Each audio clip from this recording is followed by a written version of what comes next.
தமிழ்நாட்டில் எஸ்ஐஆர் களப்பணிகள் முடிய 2 வாரங்களே உள்ள நிலையில் 17% விண்ணப்பங்கள் மட்டுமே தேர்தல் ஆணைய இணையதளத்தில் பதிவேற்றம் செய்யப்பட்டுள்ளன. திமுக உள்ளிட்ட கட்சிகளின் எதிர்ப்புகளுக்கு மத்தியில் பல்வேறு குளறுபடிகளுடன் எஸ்ஐஆர் பணிகள் தமிழ்நாட்டில் அவசர கதியில் நடைபெற்று வருகின்றன. 6,41,00,000 வாக்காளர்களுக்கு எஸ்ஐஆர் படிவங்கள் வழங்கும் பணியில் 68,000 வாக்குச்சாவடி நிலை அலுவலர்கள் ஈடுபட்டுள்ளனர்.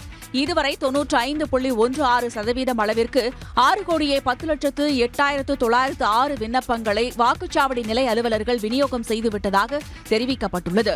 இதனிடையே விண்ணப்பங்கள் நேரடியாக வாக்காளர்களிடம் கிடைப்பதிலும் அதை பூர்த்தி செய்வதிலும் குழப்பங்கள் நிலவி வருவதாக புகார் எழுந்துள்ளது. வழிகாட்ட வேண்டிய வாக்குச்சாவடி நிலை அலுவலர்களும் பெரும்பாலும் குழப்பத்தில் உள்ளதாக கூறப்படுகிறது. இதனால் தமிழ்நாட்டில் 17.37% அளவிற்கு 1,11,34,000 விண்ணப்பங்கள் மட்டுமே தேர்தல் ஆணைய இணையதளத்தில் பதிவேற்றம் செய்யப்பட்டுள்ளன. புதுச்சேரியில் 94% விண்ணப்பங்கள் வழங்கப்பட்டு 27% விண்ணப்பங்கள் பதிவேற்றம் செய்யப்பட்டுள்ளன.